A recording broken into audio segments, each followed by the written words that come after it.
Famiavatsika rehetra indray ato anatin'ny fandaharana dada mivavaka, dada miavaka. Androany tsika dia araka amin'ny antonan'ny Zoky Anderson avy any Andavamamba. Fampizaha ny tantaran'ny Zoky Anderson, inona ny antony nanantonany an'i Jesosy nanomboka oviana izy niaraka tamin'i Jesosy ary hoe izara ihany koa ny vadiny hoe inona zany niova tamin'ny Zoky Anderson, inona zavatra niova tao amin'ny ankohonana rehefa nandray an'i Jesosy izy. Ary ao ary.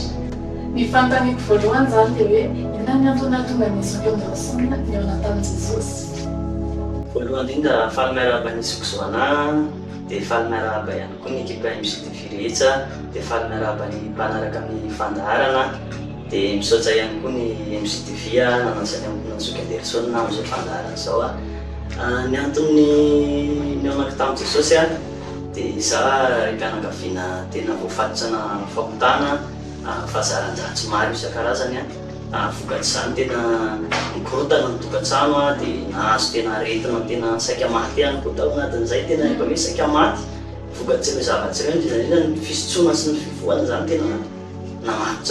namatitra anatin'ny taona maro dia narary tena efa saika maty mihitsy, dia tsy nanana fanantenana intsony ny velona fa tena efa namofo dia efa nanafatra amin'ny vady aman-janaka ka niavana hoe tena mifaty dia na amin'ny fiainana ary tsisy mamy intsony fa efa fahatesana zany no saitsainao foana satria marary foana dia efa nisy olona nitolo filazantsara ihany fa tsy niraharaha, fa tamin'ny fotoana amin'izay tena nanapa-kevitra hoe handray an'i Jesosy dia tena niova tanteraka nandray an'i Jesosy dia tena tapa-kevitra nandray an'i Jesosy.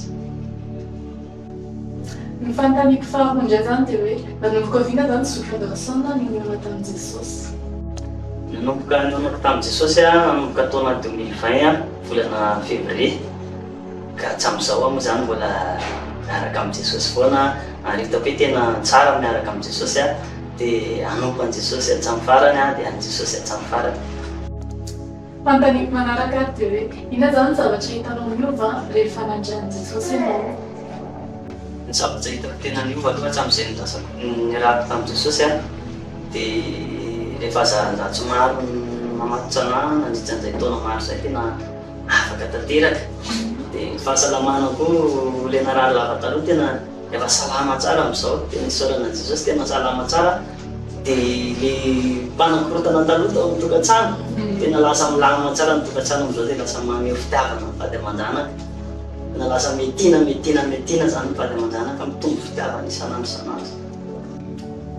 Amin'ny Zoky Claudine indray ny fanontaniako hoe inona zany ny zavatra hitanao miova tamin'ny vadinao rehefa nandray an'i Jesosy izy sy tamin'ny ankohonanao? Miarahaba ny Zoky Zoana, dia miarahaba ihany koa ny ekipan'ny MJTV, dia miarahaba ny mpijery, dia tombony azo tamin'ny nanambaty vady mivavaka, lasa manam-pandeverana ny vady, dia lasa namana ny tokantrano,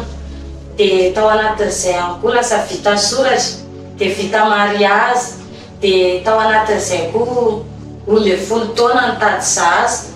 dia tsy nahazo fa rehefa mivavaka izay mivady dia nahazo mizoky mivavaka, dia tsara manambady mivavaka, tena manana tombony le manambady mivavaka,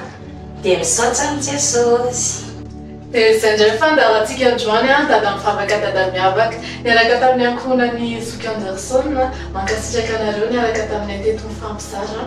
Manao ihany koa izay iray mpianakaviana maniry izara ny tantaranao, fijoroana vavolombelonao, dia manasanao dia efa afatra maina hiantso ihany koa ny laharana, dia tain'i Jesosy daholo. Tain'i Jesosy.